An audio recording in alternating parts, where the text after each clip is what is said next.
अस्सलाम वालेकुम, this is Amar academy from online Quran and biology learning. बच्चों, आज हम 9th क्लास की बायो के साथ आपके सामने हाजिर है और आज का जो हमारा टॉपिक है वो है 9th क्लास की बायो चैप्टर नंबर 8, जिसका नाम है न्यूट्रिशन और टॉपिक का नाम है उसमें से ह्यूमन एलिमेंट्री के नाल या डाइजेशन इन ह्यूमन। आज हमने ये स्टार्ट करना है कि इंसानों में डाइजेशन कैसे होती है। ठीक है, तो वो हम स्टार्ट करेंगे। तो आज का जो हमारा टॉपिक स्टार्ट होगा वो ये है कि oral cavity, selection, grinding, partition of digestion. तो यहाँ से हमारा टॉपिक जो है वो आज स्टार्ट होगा, तो इसको हम डिटेल में पढ़ेंगे। तो बच्चों, टॉपिक स्टार्ट करने से पहले अगर आप मेरे चैनल में नए हैं तो मेरे चैनल को सब्सक्राइब कर ले, बेल आइकन को ऑन कर ले, क्योंकि मैं इसी तरह के जो लेसन है बायो के और कुरान नाज़रा के जो है वो लेके आता हूँ आपके लिए, जिससे आपको फायदा मिल सकता है।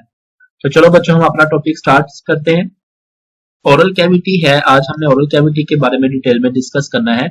लेकिन इससे पहले कि हम रीडिंग की तरफ चलें, मैं आपको एक डायग्राम जो है वो आपको अंडरस्टैंड करवाना चाह रहा हूँ। तो आप सबसे पहले वो डायग्राम को अंडरस्टैंड कर लें, फिर हम चलेंगे इसकी रीडिंग की तरफ। तो बच्चों, ये जो हमारे पास है ये एक डायग्राम है जो कि डाइजेशन इन ह्यूमन का जो एलिमेंट्री केनाल है, इंटरनल स्ट्रक्चर जो है वो दिखाया गया है। आपको मैं इसके हर एक एक पार्ट के बारे में डिटेल में जो है वो आपको बताऊंगा। तो सबसे पहले हम स्टार्ट करते हैं ऊपर से, और ये जो आपको यहाँ पे नजर आ रही है ये हमारे पास है नेजल कैविटी। इसको हम नेजल कैविटी कहते हैं। नेजल कैविटी का मतलब ये है कि नाक के अंदर जो खाली जगह होती है उसको हम नेजल कैविटी कहते हैं। तो ये हमारे पास नेजल कैविटी आ जाती है। अब ये जो नेजल कैविटी है, नेजल कैविटी को दो हिस्सों में डिवाइड किया गया है, एक मेम्ब्रेन के जरिए जो कि ये वाली मेम्ब्रेन है। ये मेम्ब्रेन नेजल कैविटी को दो हिस्सों में डिवाइड करती है, लेफ्ट टू राइट। ठीक है, ये जो ये वाला पार्टीशन है और ये वाली पार्टीशन दो हिस्सों में डिवाइड हो चुकी है इस मेम्ब्रेन्स के जरिए। अब ये जो नेजल कैविटी है ये बाहर भी ओपन होती है और ये नेजल कैविटी हमारे अंदर गले के अंदर भी ओपन होती है। तो जहां से ये बाहर ओपन होती है दो सुराख होते हैं। आपके नाक के जो सुराख है वो ये है, जिनको हम नोस्ट्रिल्स का नाम देते हैं। अब ये जो सुराख है, क्योंकि ये बाहर ओपन हो रहे हैं, इसलिए इसको हम एक्सटर्नल नोस्ट्रिल्स का नाम देंगे। ये एक्सटर्नल नोस्ट्रिल्स है। इसी तरह ये जो नेजल कैविटी है ये गले के अंदर भी ओपन होती है, और ये जो गले के अंदर ओपन होती है इसको हम इंटरनल नोस्ट्रिल्स का नाम देते हैं। ये हमारे पास है इंटरनल नोस्ट्रिल, जो कि ये है। तो ये नेजल कैविटी है जिसके जरिए आप सांस लेते हो। तो ये तो हम आज का हमारा टॉपिक नहीं है, बल्कि जो आज का हमारा टॉपिक है वो तो डाइजेशन ऑफ फूड है। तो हम ओरल कैविटी की बात करेंगे, माउथ की पार्ट बात करेंगे। तो ये बच्चों हमारे पास एक स्पेस है माउथ की, ये वाली सारी की सारी, और इसको हम कहते हैं ओरल कैविटी। इसको ओरल कैविटी भी कहते हैं, या इसका दूसरा नाम है बुकल कैविटी। इसको बुकल कैविटी के नाम से भी जाना जाता है। तो ये हमारी फेस माउथ जो स्पेस है वो होती है। और उसके बाद फिर ये है कि जो हमारी माउथ की जो छत होती है, माउथ की जो छत होती है वो उसको हम नाम देते हैं पैलेटिंग का। क्या नाम देते हैं? पैलेटिंग। तो ये माउथ की छत है ये वाली, और मैंने इस माउथ की छत को दो हिस्सों से डिवाइड किया हुआ है। एक लाइन आगे से मैंने इसको लाइन से शो किया गया है, जबकि पीछे से उसको मैंने डॉटेड लाइन से शो किया है। तो बच्चों, इसको हम पैलेटिंग का नाम देते हैं। अब ये जो आगे जो मैंने इसको नाम दिया गया है, ये जो लाइन है इसको हम कहते हैं हार्ड पैलेट। अगर आप अपने माउथ की छत को टच करेंगे ना आगे इस वाली साइड पे, तो ये हार्ड होती है, इसको हम कहते हैं ये हार्ड पैलेट है, हार्ड पैलेटिंग। जबकि इसके पीछे जो है हमारे पास ये जो है इसको हम कहते हैं सॉफ्ट पैलेटिंग। ये सॉफ्ट पैलेटिंग है, इसको हम नाम देते हैं ये सॉफ्ट पैलेटिंग। तो ये सॉफ्ट पैलेटिंग आ जाती है और वो हार्ड पैलेटिंग आ जाती है। ये जो सॉफ्ट पैलेटिंग है ये क्या करती है, ये इसलिए सॉफ्ट पैलेटिंग है क्योंकि जब हम फूड को निगलते हैं, अंदर लेके जाते हैं, तो फूड जो है इस सॉफ्ट पैलेटिंग के साथ टच करता है। सॉफ्ट पैलेटिंग जो है ये ऊपर उठती है। ऊपर इसलिए उठती है ताकि जो हमारा फूड है वो नेजल कैविटी यानी कि नाक के अंदर ना चला जाए। ये आर्जी तौर पर नाक को बंद कर देती है, इसलिए जो फूड है ये सॉफ्ट पैलेट है, ये इसलिए सॉफ्ट होती है। ठीक है, और इसके बाद फिर हमारे पास आ जाता है कि जहाँ पे नेजल कैविटी अंदर की साइड पे ओपन होती है, जहाँ पे हमारा वोकल कैविटी या ओरल कैविटी अंदर वाली साइड पे ओपन होती है, उसको एक जगह है ये जिसको मैंने डॉटेड से शो किया है, उसको हम कहते हैं फेरेंक्स। ये फेरेंक्स होती है। फेरेंक्स के ऊपर आप बच्चों लिख सकते हैं कि ये क्या है, गला है, ये हमारा गला कहलाता है। अब ये फेरेंक्स एक मस्कुलर ऑर्गन्स है और एक ऐसी जगह होती है जहां पे हमारे विंड पाइप और फूड पाइप दोनों मौजूद होते हैं। तो विंड पाइप और फूड पाइप जो है ये दोनों जहां पे मौजूद होते हैं इसको हम क्या कहते हैं, फेरेंस का नाम देते हैं। अब हमारा जो ट्रेकिया है यानी कि विंड पाइप है, सांस लेने की जो नाली है वो आगे वाली साइड पे होती है, जबकि जो हमारी क्या कहते हैं, खुराक की नाली होती है जिसको हम एसोफेगस कहते हैं, या जिसको हम दूसरा नाम देते हैं फूड पाइप का नाम देते हैं, वो पीछे वाली साइड पे होती है।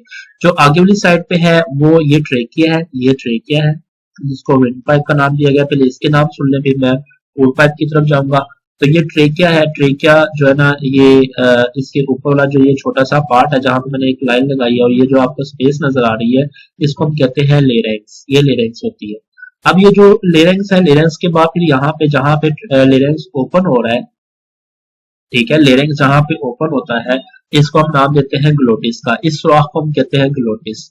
और इस सुराख के ऊपर एक ढकना है, एक कवर है, वो ये है, और इस कवर को हम नाम देते हैं एपिग्लोटिस, इसको हम एपिग्लोटिस का नाम देते हैं।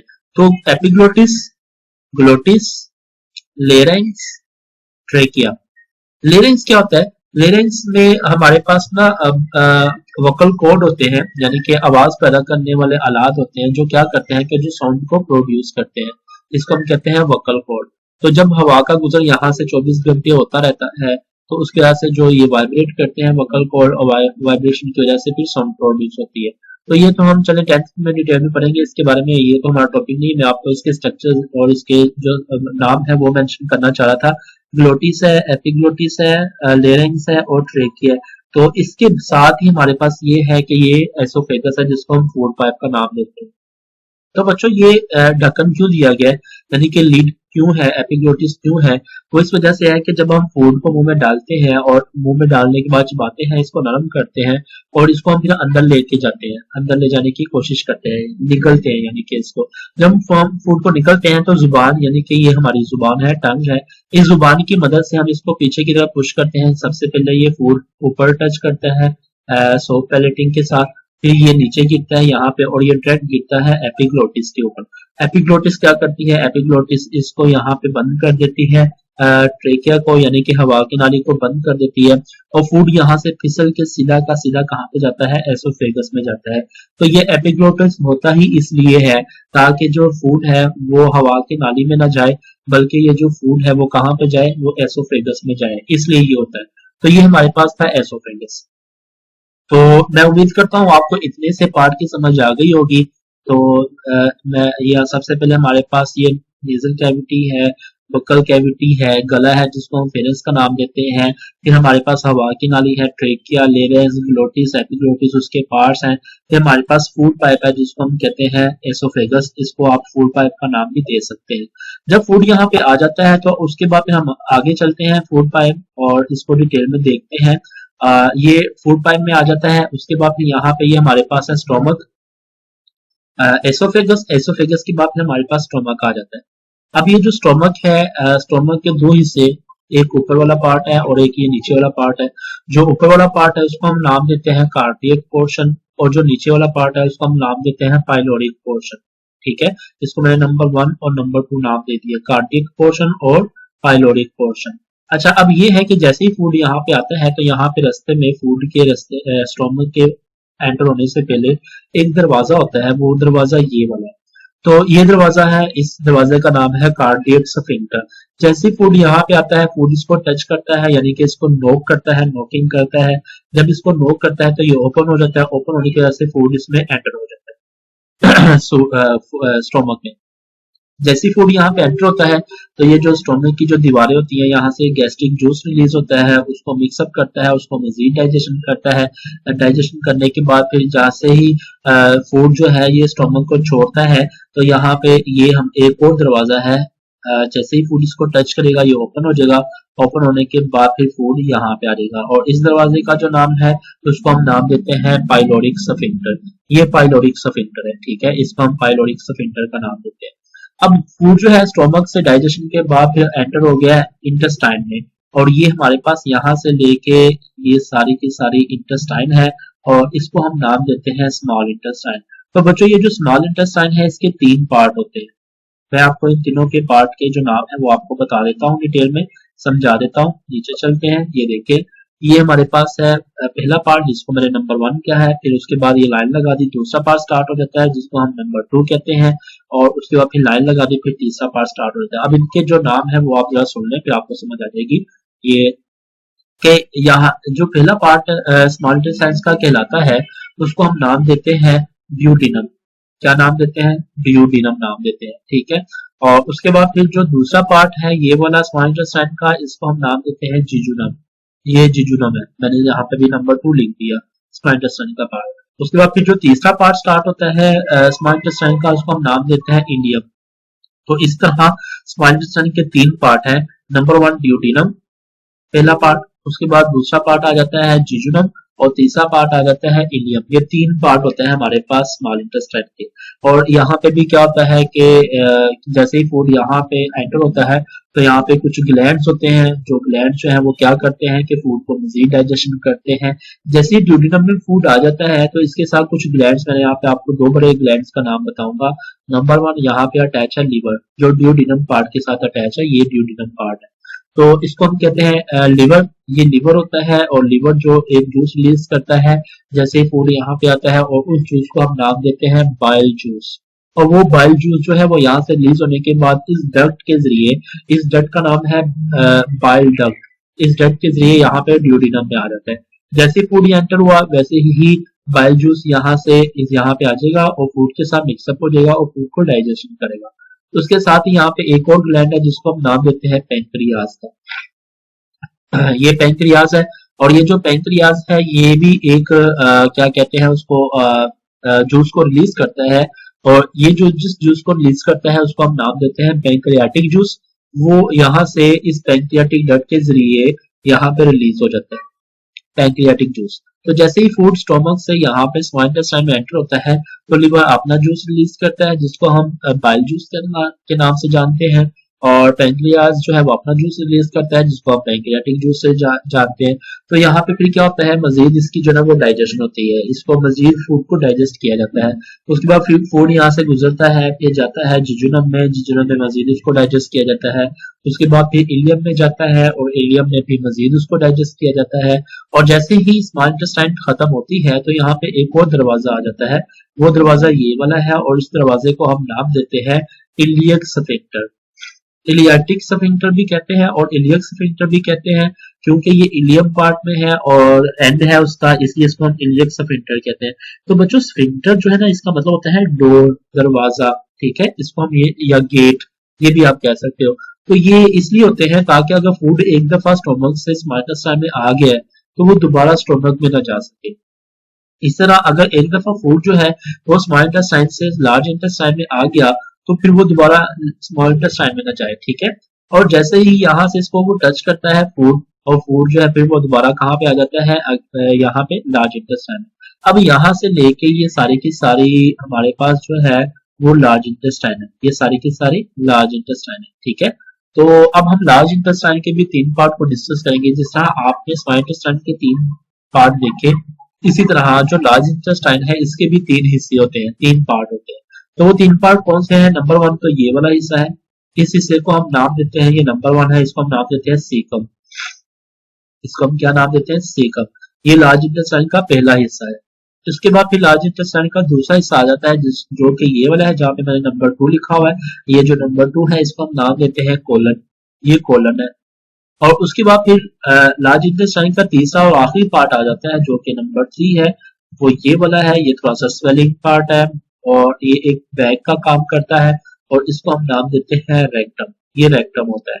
और रेक्टम के बाद फिर एक सुराख आ जाता है, वो ये सुराख है जहां से क्या होता है कि वेस्ट मटेरियल या अनडाइजेस्टेड फूड जो होता है उसको इस सुराख के जरिए हम बाहर रिमूव कर देते हैं, निकाल देते हैं। तो ये हमारे पास लार्ज इंटेस्टाइन आती है। अब यहाँ पे लार्ज इंटेस्टाइन में के जो पहला पार्ट है सीकम, यहाँ पे क्या होता है, कोलन में क्या होता है, रेक्टम का तो मैंने आपको थोड़ा सा बता दिया है, लेकिन यहाँ पे इसकी जो डिटेल है वो हम रीडिंग के दौरान पढ़ेंगे। तो रेक्टम जो है यहाँ पे क्या होता है, वेस्ट मटेरियल आर्जी तौर पे या अनडाइजेस्टेड जो फूड होता है वो आर्जी तौर पे स्टोर हो जाता है। जैसे ही वो स्टोर होता है यहाँ पे तो थोड़ी देर के लिए, फिर उसको जैसे ही हमें मुनासिब लगता है हम उसको हैरस के थ्रू बाहर रिमूव कर देते हैं। तो बच्चों ये सारा का सारा हमारा माउथ से लेके एनस तक हमारा डाइजेस्टिव सिस्टम है, एलिमेंट्री केनाल है। इसमें मैंने आपको सारे पार्ट जो है वो डिस्कस कर दिए हैं। मैं थोड़ा सा आपको मजीद बता देता हूँ। अब यहाँ पे ये है कि मैंने आपको कुछ अलग से ये डायग्राम बनाई है, जैसे कि बिल्ली है, माइक्रो बिल्ली है, ये क्या करती है। फिर मैंने ये पेरिस्टालसिस लिखा हुआ है, ये क्या करती है। ये मैं आपको ना रीडिंग करके और साथ साथ इसको एक्सप्लेन करता जाऊंगा डायग्राम को दोबारा। अब आपने बस ये करना ये है कि ये जो मैंने आपको जितनी भी डायग्राम एक्सप्लेन की है, आपने पहले इसको याद करना है बच्चों। रीडिंग से पहले, रीडिंग को सुनने से पहले मैंने आपको जितनी भी ये डायग्राम आपको एक्सप्लेन की है, पहले आपने इनके सबके नाम याद करने हैं।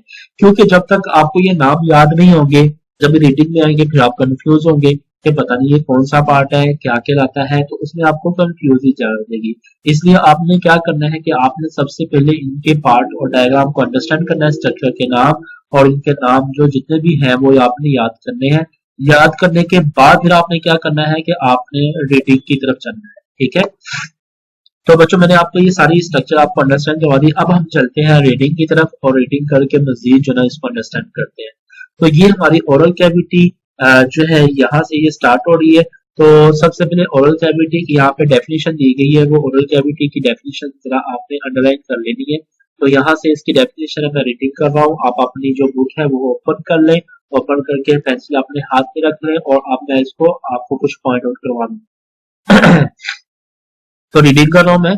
Oral cavity is the space behind mouth and has many important function in the whole process of digestion. यहां तक इसकी डेफिनेशन राइट कर ले। वो कह रहा है ओरल कैविटी एक स्पेस है, एक खाली जगह है। कहाँ पे है? जो माउथ के पीछे होती है, यानी कि हमारे फेस के अंदर यानी कि पीछे होती है, ठीक है। और इसका काम क्या है? ये डाइजेशन में इंपॉर्टेंट हेल्प करती है, यानी कि हमारा जो खाना होता है उसको डाइजेशन में हेल्प करती है। अच्छा, अब आगे जो है फूड सिलेक्शन लिखा हुआ है, तो बच्चों यहाँ पे जो ना आप एक क्वेश्चन लिख सकते हो, what are the functions of oral cavity. Oral cavity का फंक्शंस क्या है, ठीक है। क्वेश्चन मैं फिर रिपीट कर रहा हूँ, what are the functions of oral cavity. तो ओरल कैविटी का जो फंक्शंस है वो 4 फंक्शन दिए गए। नंबर 1 फूड सिलेक्ट करना, food selection. Number 2 mastication, mastication जो है इसको हम चबाने का अमल भी कहते हैं, जो चबाते हैं च्यूइंग करना उसको हम कहते हैं मेस्टिकेशन। उसके बाद फिर लुब्रिकेशन, लुब्रिकेशन चिकनाहट पैदा करना, फूड को नरम करना। और नंबर 4 है केमिकल डाइजेशन, यानी कि कुछ एंजाइम होते हैं और वो जो एंजाइम है वो क्या करते हैं, फूड को डाइजेस्ट करते हैं। तो हम सबसे पहले फूड सिलेक्शन की बात करते हैं। तो वो कह रहा है कि फूड किस तरह सिलेक्ट किया जाता है, वो आप सुने। Number 1 food is one of them, food selection is one of them. Food selection एक सबसे मेजर प्रोसेस है जिसके जरिए ही आपको पता चलता है कि कौन सी चीज हमारे खाने के लिए है और कौन सी चीज हमारे रिजेक्शन के लिए। तो वो कह रहा है when food enter the oral cavity, जब फूड ओरल कैविटी में एंटर होता है, it is tested and felt, तो इसको टेस्ट किया जाता है और इसको महसूस किया जाता है। If the taste of mutton, अगर आपने गोश्त खाया है और उसका जो टेस्ट है suggest is the it is old, आपको महसूस हो कि वो ओल्ड है, पुराना है, वो रिजेक्टिंग, तो हम इसको रिजेक्ट यानी कि इसको हम बाहर फेंक देंगे। इसी तरह इफ टीथ और टंग, हमारी जो दांत है और हमारी जो जुबान है, डिटेक्ट सम हार्ड ऑब्जेक्ट, अगर वो किसी सख्त चीज को वहां पे फील करती है, महसूस करती है, जैसे कि डस्ट पार्टिकल को, डर्ट पार्टिकल जो होते हैं उनको ये फील करती है, we also reject that bite, तो हम उस बाइट को भी क्या कर देंगे, हम उस बाइट को भी रिजेक्ट कर देंगे, ठीक है। ये इस तरह हम फूड को सिलेक्ट करते हैं। इसके अलावा वो कह रहा है कि the sense of smell and vision, हमारी देखने की सलाहियत, हमारे सूंघने की जो सलाहियत होती है वो भी क्या करती है कि फूड को सिलेक्ट करने में हमारी हेल्प करती है। कह रहे also have the oral cavity in the selection of food, वो भी फूड, जैसे अगर आप 2-3 या खराब खाना पड़ा हुआ है तो आप उसको देख के, अगर आपको देख के पता चल रहा है कि ये खराब है, आप हम उसको रिजेक्ट कर देंगे। अगर आपको देख के पता नहीं चल रहा है कि वो खराब है कि नहीं, तो आप क्या करोगे, आप उसको स्मेल करके और उसकी स्मेलिंग से पता कर लेंगे कि वो खाना जो है वो खराब है, वो सही है। तो इस तरीके से भी जो है फूड है वो हम सिलेक्ट कर सकते हैं। तो 3 तरीकों से हम फूड को सिलेक्ट करते हैं, जिसमें हम ये है कि हम उसको टेस्ट करके और उसको फील करके, और दूसरा ये है कि स्मेल करके भी उसको जो ना वो हम फूड को सिलेक्ट कर सकते हैं। तो ये फूड सिलेक्शन हो गई। जब आपने मुंह में डाला उसको खाने को, और खाने को मुंह में डालने के बाद आपको लगा कि हाँ ये ठीक है, ये इसको मतलब कोई इसमें खराबी नहीं है, ये हमारे लिए सही है, तो उसके बाद फिर हमारा दूसरा काम शुरू हो जाता है और उस दूसरे काम को हम नाम देते हैं मैस्टिकेशन का। अब मैस्टिकेशन क्या होती है, इसकी डेफिनेशन है वो जरा अंडरलाइन कर लेंगे, दूसरा फंक्शन है इसका। तो फूड सिलेक्शन ओरल कैविटी का नंबर 2। तो डेफिनेशन जरा पॉइंट आउट कर ले, रीडिंग कर रहा हूँ। The second function of oral cavity is the grinding of food by teeth. वो कह रहे हैं कि दूसरा फंक्शन इसका ये है कि फूड को पीसना। ग्राइंडिंग का मतलब पीसना। कैसे पीसा जाता है? टीथ के यानी कि दांतों के जरिए। तो जब हम फूड को पीसते हैं, चबाते हैं, तो उसको हम नाम देते हैं च्यूइंग, चबाना, या फिर उसको दूसरी जुबान में कहते हैं मेस्टिकेशन। तो ये मेस्टिकेशन की डेफिनेशन है, ये दूसरा प्रोसेस है, ठीक है। इसमें ये चबाने का प्रोसेस बहुत ही इंपॉर्टेंट है, वो आगे इसकी इंपॉर्टेंस बता रहा है। तो बच्चों मेस्टिकेशन की जो इंपॉर्टेंस है, यहाँ पे इंपॉर्टेंस बता लिख ले, इंपॉर्टेंस की हेडिंग दे दे, और अब इसकी इंपॉर्टेंस मैं आपको बताता हूँ कि हम चबाते क्यों हैं खाने को। तो वो कह रहा है कि useful because oesophagus can pass only small piece, enzyme can also act on the large piece of food, they require the small piece. जी, वो ये इसकी इंपॉर्टेंस यहाँ पे मैं आपको बताना चाह रहा हूँ। वो कह रहा है कि इसलिए हम इसको चबाते हैं कि हमारी जो एसोफेगस है, यानी कि खुराक की नाली है, जो मैंने आपको दिखाई थी, जो कि ये वाली है एसोफेगस। ये जो एसोफेगस है, खुराक की नाली है, ये बड़े मॉलिक्यूल इसमें से नहीं गुजर सकते। जब बड़े मॉलिक्यूल इसमें से नहीं गुजरेंगे तो हमें उन बड़े मॉलिक्यूल को चबा के छोटा करना पड़ेगा। एक तो ये है। नंबर 2, जो हमारे एंजाइम होते हैं स्टोमक में, वो बड़े मॉलिक्यूल्स के ऊपर अटैक नहीं करते, यानी कि अटैक करके उसको डाइजेस्ट करने में हेल्प नहीं करते। क्यों? क्योंकि छोटे पीस को अटैक करने के लिए लार्ज सरफेस एरिया चाहिए होता है। तो इसलिए लार्ज सरफेस एरिया मिलता ही तब है जब आपका जो फूड पार्टिकल है वो छोटा होगा। इस तरह जो एंजाइम होते हैं, वो कह रहे हैं कि वो लार्ज पीस के ऊपर काम नहीं करते, इसलिए क्या करना पड़ता है, स्मॉल पीसेस में विद लार्ज सरफेस एरिया, ताकि छोटे छोटे पीस में उनको कन्वर्ट किया जाता है चबा के, ताकि उनका सरफेस एरिया ज्यादा हो सके, और सरफेस एरिया ज्यादा होने के साथ एंजाइम उसके ऊपर अटैक कर सके, और अटैक करने के साथ उसको डाइजेस्ट कर सके। तो इसलिए मेस्टिकेशन का प्रोसेस बहुत ही इंपॉर्टेंट है। तो यहाँ से आप इसकी इंपॉर्टेंस की हेडिंग दे सकते हो, ठीक है। ये हमारे पास मेस्टिकेशन हो गई। जब हमने मेस्टिकेशन भी कर ली, तो मेस्टिकेशन के बाद अब फिर आगे जो ना वो तीसरा काम स्टार्ट हो जाता है, तीसरा और चौथा। वो ये है, थर्ड फंक्शन जो है वो लुब्रिकेशन है, यानी कि खुराक को नरम करना, चिकना करना, गीला करना। और दूसरा है केमिकल डाइजेशन, यानी कि एंजाइम जो है वो खुराक को डाइजेस्ट करते हैं। तो वो कैसे करते हैं वो आप आगे देखते हैं। वो कह रहे हैं the chewing process stimulate the three pairs of salivary gland. जब हम उसको चबाते हैं, तो आपको पता है कि जैसे ही हम चबाते हैं, मुंह में पिज्जा डाला, बिरयानी डाली, तो हमारे माउथ में पानी आना शुरू हो जाता है, और साथ साथ उसको चबाते हैं, साथ साथ पानी रिलीज होता है। वो जो पानी रिलीज होता है उसको हम कहते हैं सलाइवा। वो सलाइवा जो रिलीज होता है, उस सलाइवा को रिलीज करने के लिए हमारे माउथ के अंदर ग्लैंड्स होते हैं, और वो हमारी जो ग्लैंड्स होते हैं उसको हम नाम देते हैं सलाइवरी ग्लैंड्स। ये लिखा हुआ है, इसको हम कहते हैं सलाइवरी ग्लैंड्स। ये ग्लैंड्स होते हैं। अब ये जो सलाइवरी ग्लैंड्स होते हैं, इनके 3 पेयर्स होते हैं हमारे माउथ में। वो कहाँ कहाँ पे होते हैं? नंबर 1, अंडर टंग, जुबान के नीचे होते हैं। नंबर 2, बिहाइंड जाज, जबड़ों के पीछे होते हैं। नंबर 3, फ्रंट ऑफ एयर्स, कानों के बिल्कुल सामने होते हैं, ठीक है।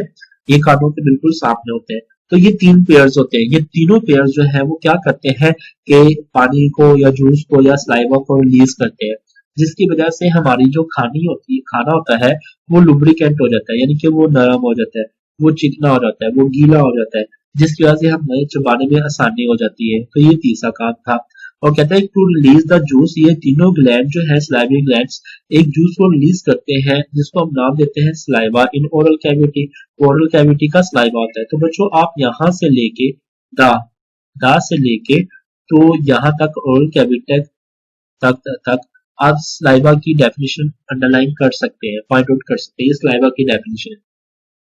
अब स्लाइवा का आपको पता चल गया क्या होता है, कहाँ कहाँ से रिलीज होता है। जुबान के नीचे से, जबड़ों के पीछे से, कान के बिल्कुल सामने से, यहाँ से रिलीज होता है। और ये स्लाइवा थूक को कहते हैं आमतौर पर, जो मैं आपको बताता हूँ, इसको थूक कहा जाता है। और ये स्लाइवा होता है, और ये स्लाइवा क्या करता है, खाने को मिक्सअप करता है और उसको डाइजेस्ट करता है, ठीक है। अब हम आगे चलते हैं। स्लाइवा का फंक्शन क्या है, यहाँ से आप इसकी स्लाइवा की फंक्शन की हेडिंग दे सकते हैं, फंक्शंस ऑफ स्लाइवा। यहाँ पे फंक्शन लिख ले। अब इसका फंक्शंस क्या है? नंबर 1, स्लाइवा ऐड वाटर, ये पानी को ऐड करता है खाने में। and mucus to food which act as a lubricant to aid to pass to the food of esophagus। ये पानी को और म्यूकस भी पानी की तरह का एक लिक्विड होता है, यानी कि थूक को, तो उसको ये खाने के साथ मिक्स कब करता है, और मिक्स करने इसलिए करता है ताकि खाना लुब्रिकेट हो सके। और जब खाना लुब्रिकेंट होगा तो वो एसोफेगस में से आराम से पास कर जाएगा। यानी कि एसोफेगस आपको फिर दिखा देता हूँ कि एसोफेगस क्या होती है। ये देखें, जब हम ये जो फूड पार्टिकल है, ये जितना गीला होगा, जितना चिकनाहट वाला होगा, ये यहाँ से आराम से पास कर जाएगा, ठीक है। और इसी के आराम से गुजरने की वजह से ही जो सलाइवा है वो रिलीज होता है और उसको चिकनाहट पैदा करता है, वाटर देता है, म्यूकस देता है। तो ये सलाइवे का फंक्शन है। आगे चलते हैं। आगे क्या है कि saliva also contains an enzyme. Saliva के अंदर एंजाइम्स होते हैं। जैसे यहाँ पे एक एंजाइम का नाम बताया जिसको हम कहते हैं सलाइवरी अमाइलेज, ठीक है। सलाइवा के अंदर अमाइलेज एक एंजाइम होता है, वो जो क्या करता है, आगे इसको ब्रैकेट में कर ले, which help in the semi digestion of food. जो क्या करता है कि फूड को सेमी डाइजेस्ट करता है। सेमी का मतलब होता है हाफ, यानी कि आधा या पार्शियल डाइजेस्ट करता है, थोड़ा सा डाइजेस्ट करता है, ज्यादा डाइजेस्ट नहीं करता। ज्यादा डाइजेशन होगी वो हम स्टोमक में जाके होगी, ठीक है। तो ये अमाइलेज का काम ये है कि ये फूड को सेमी डाइजेस्टेशन करता है।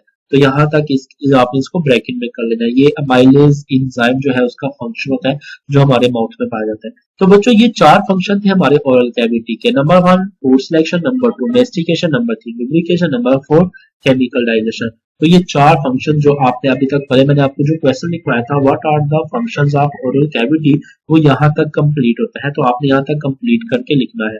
अब आगे जो है, जब खाना हम हमारा चबा लेते हैं, नरम कर लेते हैं, अब हम निगलते हैं, तो वो निगलने के वक्त जो खाना है, वो फूड जो है वो क्या बन जाता है, वो बोलस बन जाता है। और यहाँ पे मैं आपको बोलस की डेफिनेशन बता रहा हूँ, वो जरा आपने अंडरलाइन कर ली। Okay, during the process of chewing, lubrication and semi-digestion, the piece of food are rolled up by a tongue into small slippery spherical mass called bolus। यहाँ तक बच्चों आप बोलस की डेफिनेशन अंडरलाइन कर ले। यानी कि जब आप उसको चबाते हो और आप उसको अंदर ले जाने के लिए तैयार होते हो, निकलने के लिए तैयार होते हो, वो जो निकलने के लिए तैयार होते हो उसको हम कहते हैं बोलस। और वो जो बोलस होता है वो कैसा होता है, स्फेरिकल, गोल होता है, स्लिपरी स्लिपरी होता है, ठीक है, फिसलने वाला होता है, स्मॉल छोटा सा होता है, और जुबान उसको गोल करती है। जुबान के जरिए उसको हम पीछे की तरफ पुश करते हैं और पुश करके हम उसको गले में डालते हैं। गले पर जो उसको क्या करता है, एसोफेगस में निगल लेता है, ठीक है। We swallow the bolus and push in it the esophagus through the pharynx। कहते हैं हम उसको swallow करते हैं और उसको पुश करते हैं, किसकी तरफ पुश करते हैं, एसोफेगस और फेरेंस की तरफ पुश करते हैं। तो ये बोलस की डेफिनेशन थी। और जब हम उसको बोलस को वहां पे पुश कर देते हैं तो वो एसोफेगस में चला जाता है। तो अब उस के साथ एसोफेगस में क्या होता है, वो हमारे पास बच्चों अगला टॉपिक है जिसको हम फेरेंस कहेंगे, एसोफेगस का नाम देंगे, स्वॉल्विंग का नाम देंगे और पेरिस्टाल्सिस। ये सारी चीजें हम अपने अगले टॉपिक में डिस्कस करेंगे। तो आज जो टॉपिक हमने डिस्कस किया है वो थोड़ा सा डिस्कस किया है, जिसमें ओरल कैविटी के फंक्शंस को हमने पढ़ा, बोलस क्या होता है वो हमने स्टडी किया, और जो मैंने आपको डायग्राम दिखाई थी, आपकी बुक में भी डायग्राम बनी हुई है ये वाली, और यहाँ पे क्योंकि मैंने आपको थोड़ा सा डिटेल में बताया। और यहाँ पे ये देखें, ये ट्रेकिया है, ट्रेकिया जो कि विंड पाइप है, हवा की नाली है, और उसके साथ ही हमारे पास ये पीछे जो है ये क्या है, ये एसोफेगस है, और ये हमारे पास एक पर्दा है जो मैंने आपको बताया था, इसको हम नाम देते हैं एपिग्लोटिस का। और जहां भी ये ओपनिंग हो रही है इसको हम कहते हैं ग्लोटिस। वो आपकी बुक में नहीं लिखा हुआ, ये हार्ड पैलेट लिखा हुआ है, सॉफ्ट पैलेट लिखा हुआ है, वो भी मैंने आपको बता दिया था। इसलिए बच्चों मैंने आपको डायग्राम का फोकस किया है कि आप अगर आप डायग्राम को अच्छे तरीके से याद कर लेंगे तो आपको रीडिंग में मुश्किल नहीं होगी, आप आराम से रीडिंग कर सकते हैं और रीडिंग को समझ सकते हैं बुक से, और टॉपिक आपको आराम से समझ आ जाएगा। तो यहाँ तक हम अपना टॉपिक जो आज का कंप्लीट करते हैं। कल हम इंशाल्लाह जो है वो इसी टॉपिक का पार्ट 2 जो है वो स्टार्ट करेंगे, कि जब जो खाना है वो जब यहाँ पे आ जाता है, यहाँ पे एसोफेगस में आ जाता है, तो इस एसोफेगस में खाने के साथ क्या होता है वो हम इंशाल्लाह कल स्टार्ट करेंगे, और हम अपना टॉपिक आज पे यही भी कंप्लीट करते हैं। तो बच्चों आज हमें इस टॉपिक के लिए इजाजत दीजिए, कल हम इंशाल्लाह इसी का पार्ट 2 लेके आएंगे आपके सामने। तब तक के लिए अल्लाह हाफिज।